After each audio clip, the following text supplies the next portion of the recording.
Os allwn ni gymryd yn setau te, bydd hwnna'n ardderchog.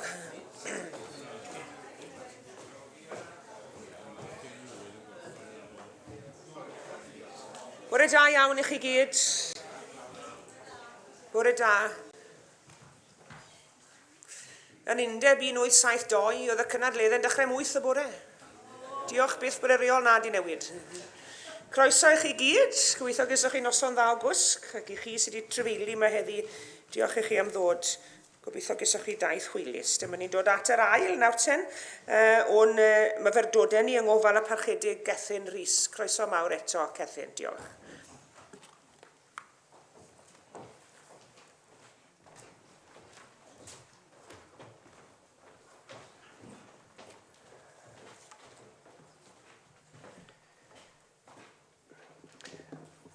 Wel, wedi cael deall neithio Undeb cyntaf glywed pregeth am Satan, a falle am 8 o gloch y bore, dwi'n teimlo'n fwy hyderus yn troi nôl at lyfr y dadguddiad bore yma. Fe addewis i ddoi y byddai'r nos yn dechrau goleuo yn myfyrdod ni heddi, ac felly y mai o'r adnod cyntaf yn y darn o'r llyfr mae Jeff Williams yn mynd i ddarllen i ni nawr o'r 19fed bennod o lyfr datguddiad. Diolch, Jeff.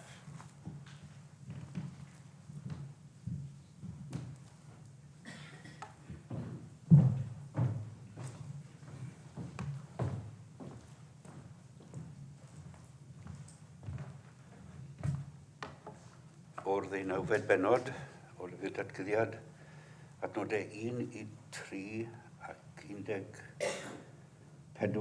i 17.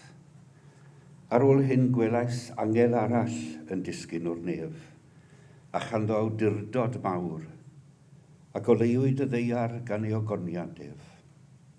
Gweiddodd a llais cryf, syrthiodd Babylon fawr, aeth yn drigfan cythreiliaid, yn gyrchfa pob ysbryd aflan, yn gyrchfa pob aderyn aflan, ac yn gyrchfan pob bwystfil aflan ac atgas.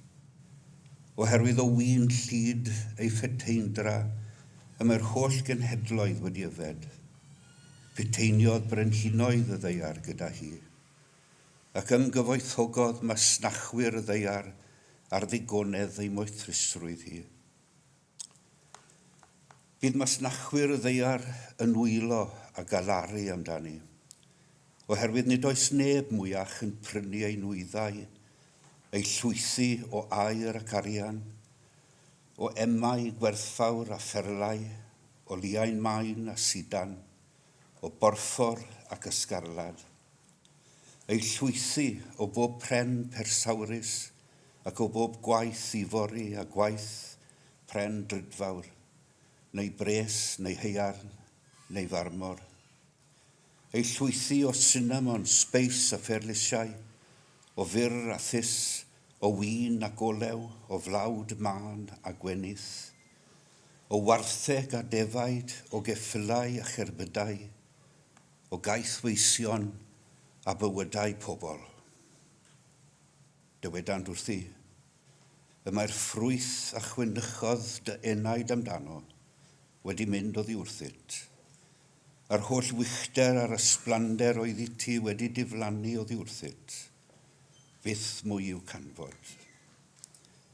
Fydd masnachwyr y nwyddau hyn a enillodd ei cyfoeth drwyddi hi, yn sefyll o hirbell gan ofn a phoenedigaeth, yn wylo a galaru, ac yn dweud, gwau'r ddinas fawr, sydd wedi ei gwisgo a lliain main, a phorffor ac ysgarlad, aeth e cau a thlusau aur, a gemau gwerthfawr a pherlau, oherwydd diffeithio cymaint o gyfoeth mewn 1 awr.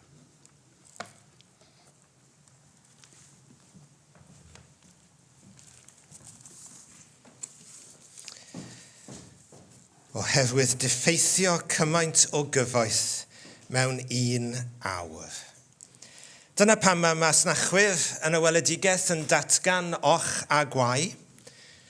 Nid oherwydd y dioddefaint dynol a'r dioddefaint y myd natur sy'n cael ei ddarlunio yn y weledigaeth, ond oherwydd colli i cyfle nhw i ymwelwa gyda chwimp Babylon fawr. A gyda llaw, wrth fynd heibio, fe ddwedir weithiau nad oes yna unrhyw gondemniad o gaethwasiaeth yn y Testament Newydd. Ond nid ni newydd glywed y condemniad bod dinas anfad Babylon yn masnachu bywydau pobl, a bod y masnachwyr yn galaru, nid am y bobl sy'n cael ei masnachu, ond am fod y fasnach ar ben, ond nid yw hynny cystal condemniad ar gaethwasiaeth ac unrhyw beth arall. I fi o leia, mae arswyd y fath foesoldeb yn codi mwy o ofn arna i na'r dinistyr sy'n cael ei ddisgrifio. Meddyliwch chi mae'r peth sy'n codi braw ar bobl yw colli'r cyfle i wneud arian. Ond arhoswch eiliad.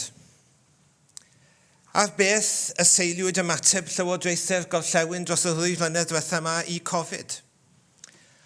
Ofn rhag i ormod o bobl golli bywydau ar yr un pryd a boddi'r gwasanaeth iechyd ond y tu hwnt i hynny, dyma bapurau Llundain yn Ebrill 2020 yn dangos i gwir ofn y byddai cyfleoedd i wneud arian yn lleihau. Wel, fel mae pethau wedi troi allan, doedd dim angen iddyn nhw boeni yn ormodol. Roedd digon o gyfleoedd i wneud arian yn y pandemig wedi'r cyfan. Syrthiodd mo ymerodraeth fawr yn hoes ni gyda'r pandemig yn wir, fe fi'n gyfle pellach i gynyddu elw a chyfoeth. Hyd yn oed, fel y gwelwch chi AstraZeneca oedd wedi addo ar un adeg, fydden nhw ddim yn gwneud elw allan o'r brechiad Covid. Beth felly all dymchwel ymerodraeth Babylon, ymerodraeth yn dyddiau ni? Wel, o enau plant bychain neu plentyn bychan o leia yn 2020. A wedyn ni yn adroddiad swyddogol Fforwm Economaidd y Byd, Davos nid Patmos, yn 2022, dyma'r rhestr swyddogol gan gyfoethogion mwyaf byd o beth all dymchwel i ymerodraeth nhw. Ac fe welwch chi o'r rhestr, dyma'r union bethau mwy neu lai ag y gyhoeddodd utgyrn llyfr datguddiad. Fel y rhestron i ddoi, tannau gwyllt, asideiddio'r morhoedd, difwyno dŵr hyfed, marwolaeth creaduriad y môr, plai megis locustiaid, llifogydd a diflaniad yr ynysoedd a'i cyfoeth. Hyn oll yn golygu yn 2022, och a gwai i'r masnachwyr. Ond i Ioan ar Ynys Patmos, dyma sydd am droi'r nos yn ddydd. A dyna hyn i ni, dwi'n credu, yn y gorllewin cyfforddus yn ei chael un anodd i'w ddirnad yn llyfr datguddiad. Mae pobl o fewn Eglwysi Cymru yn dweud wrtha i byth a hefyd wrth feddwl am gyflwyno materion megis newid hinsawdd a cholli byd natur yn ynhoedfa ni, ond mae rhaid i ni gynnig gobaith i bobl.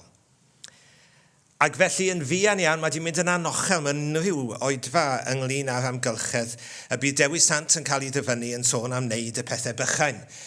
Y bydd ailgylchu mwy o blastig yn help.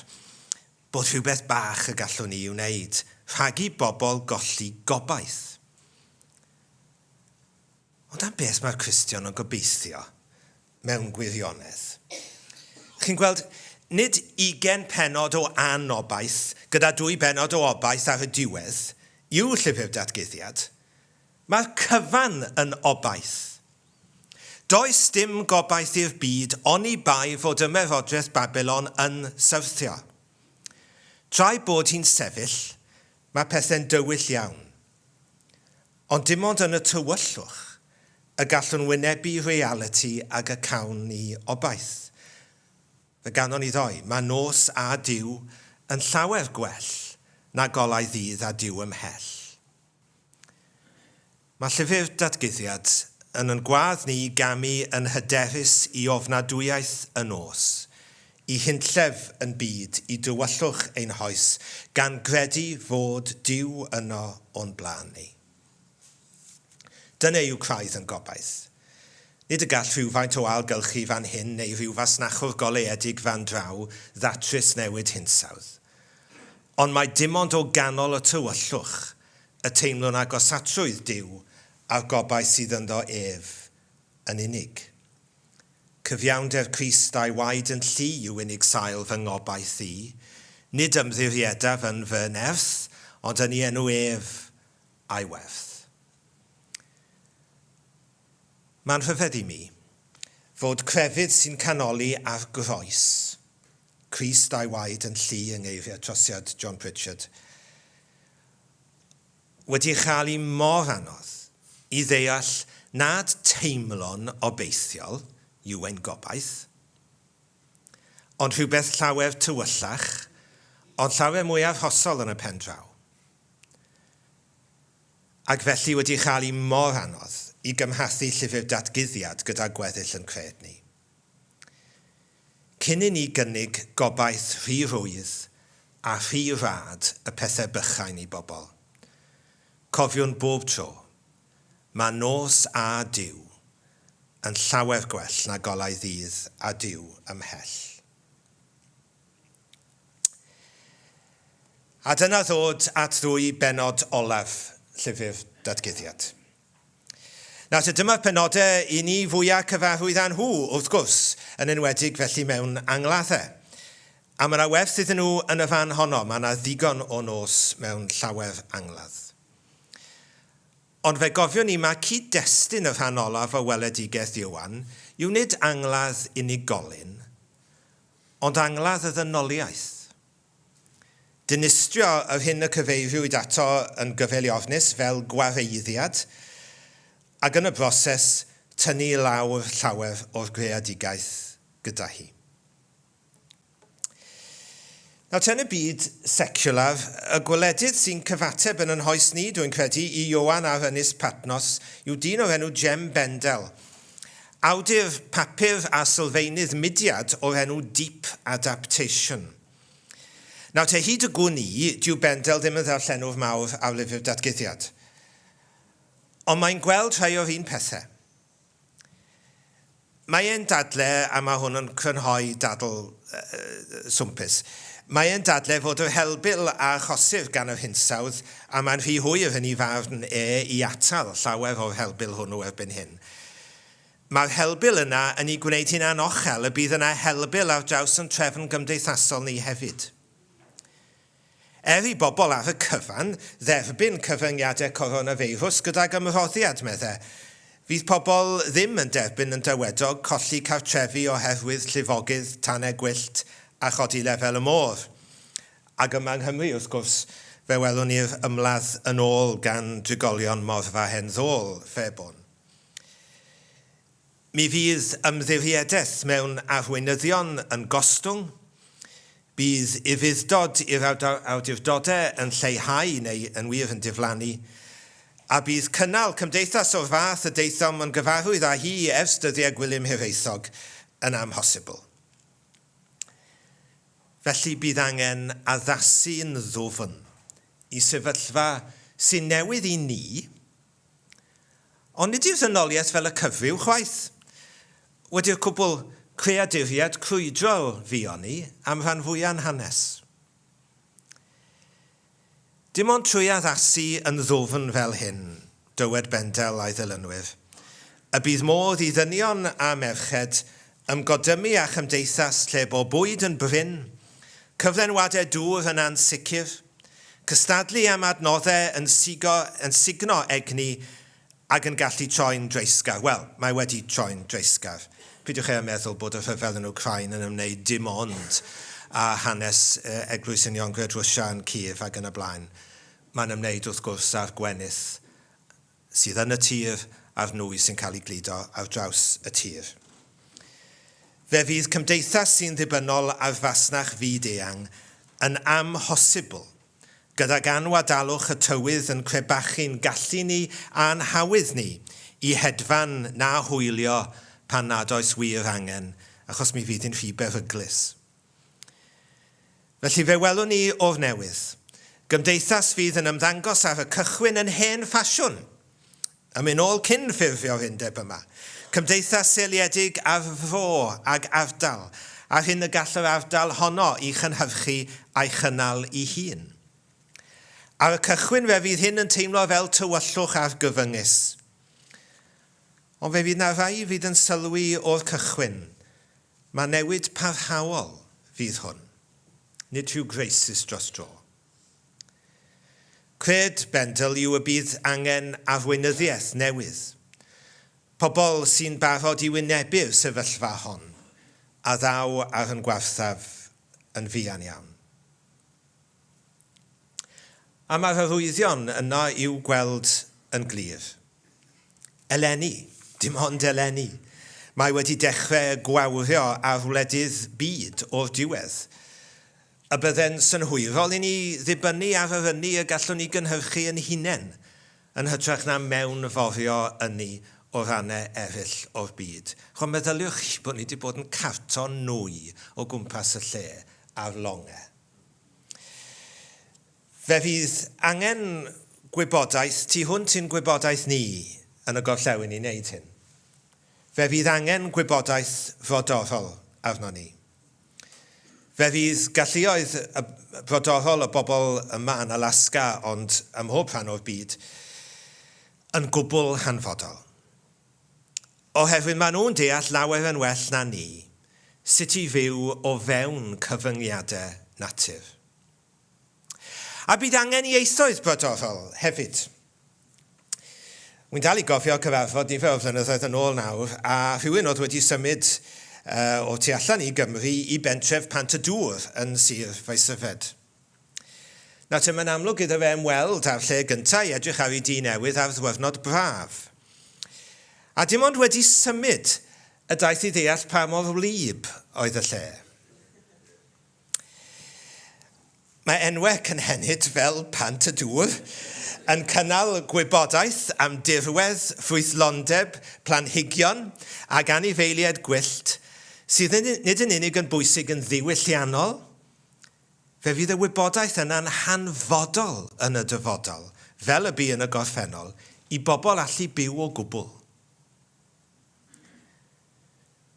Felly, yn y tywyllwch, y ceir, y goleuni.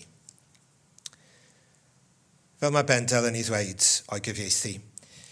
Dyna pam mae nawr yw'r amser i ni siarad a'n holl gydnabod am y chwalfa gymdeithasol. A sut i ni'n integreiddio ein hymwybyddiaeth ohoni yn ein bywydau ni. Mae'n bryd i ni ddangos ein pesimistiaeth gadarnhaol. Lle deiwn o hyd i'r angerdd dros wneud yr hyn sy'n dda ac yn wir, yn union oherwydd bod y dyfodol yn mynd i fod yn anos. Dwi'n licio'r ymadrodd yna, pesimistiaeth gadarnhaol. Mae Bendel wedi gweld un o brif negeseuon llyfr datguddiad. Mae dim ond trwy gydnabod dyfnder y tywyllwch, ofnadwyeth y sefyllfa, y canfyddwn y gwir oleuni, ac felly canfod y nerth i droi at y goleuni hwnnw. Felly hefyd mae Charlotte Ducan, un o gyd gyfarwyddwyr Dark Mountain, mudiad creadigol sy'n gweld y goleuni dros y bryniau tywyll niwlog megis yn ein dyddiau ni. Mae llyfr newydd i gyhoeddi cwbl wythnos yn ôl, After Ithaca, Journeys in Deep Time, yn gorffen fel hyn, o'i gyfieithu. Boed i ni fod wedi caru'r ddeiar a'n gilydd ddigon, fel nad dyma'r diwedd.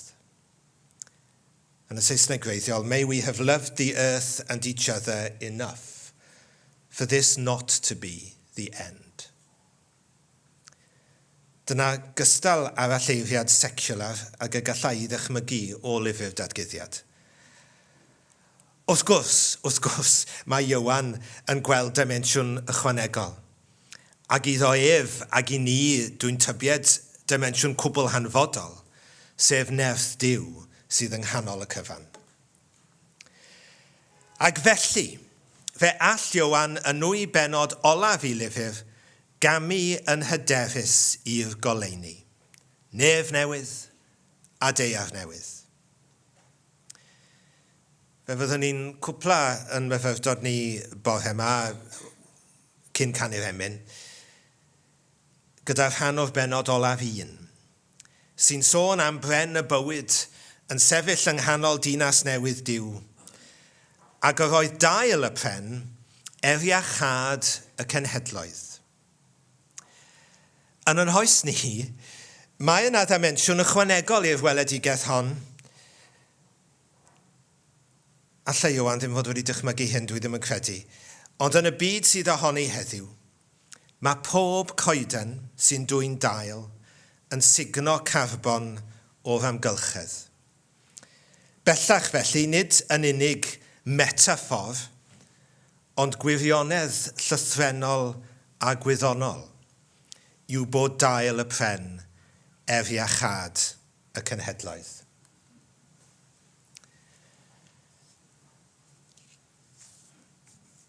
Yna dangosodd yr angel i mi, afon dŵr y bywyd, yn ddisglair fel grisial, yn llifo allan o orsedd Duw a'r oen ar hyd canol hel y ddinas. Ar ddwy lan yr afon, yr oedd pren y bywyd, yn dwy'n 12 cnwd, gan roi pob cnwd yn ei fus, ac yr oedd dail y pren, eriachad y cenhedloedd.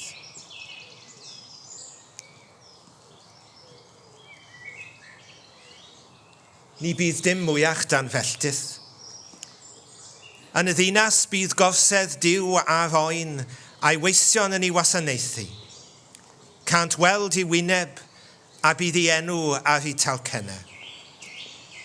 Ni bydd nos mwyach, ac ni bydd arnynt angen na golau lamp na golau haul, oherwydd bydd yr arglwydd Dduw yn ei goleuo, a byddant hwy'n teyrnasu byth bythoedd.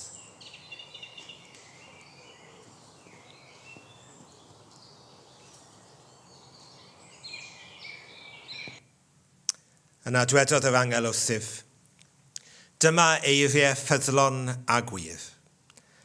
A mae'r arglwydd Dduw sy'n ysbrydoli'r proffwydi wedi anfon ei angel i ddangos i'w weision y pethau y mae'n rhaid iddynt ddigwydd ar fyfder. A gwele, y rwyf yn dod yn fuan. Gwynei fyd, y sawl sy'n cadw geiriau proffwydoliaeth y llyfr hwn.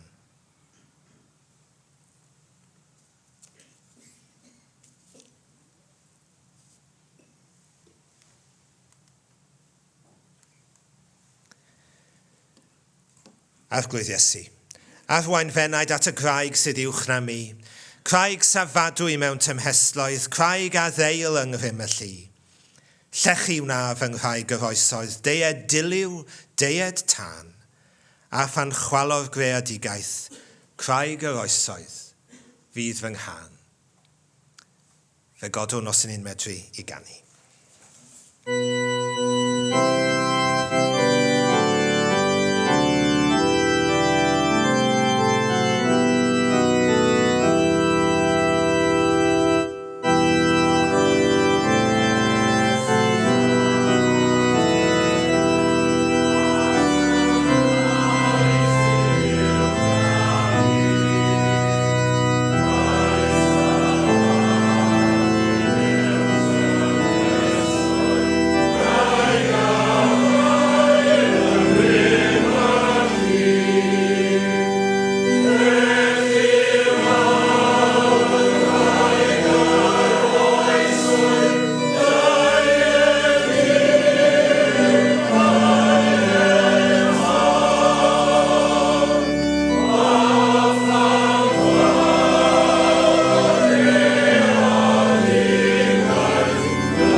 Boed i ni, gallwch eich sefyll am eiliad. Boed i ni fod wedi caru'r ddeiar a'n gilydd ddigon, fel nad dyma'r diwedd. A bendith diw holl alluog, y tad, y mab a'r ysbryd glân, a fod o gyda ni oll, y diwrnod hwn, yn y cynadleddau hyn, ac yn oes oesoedd. Amen.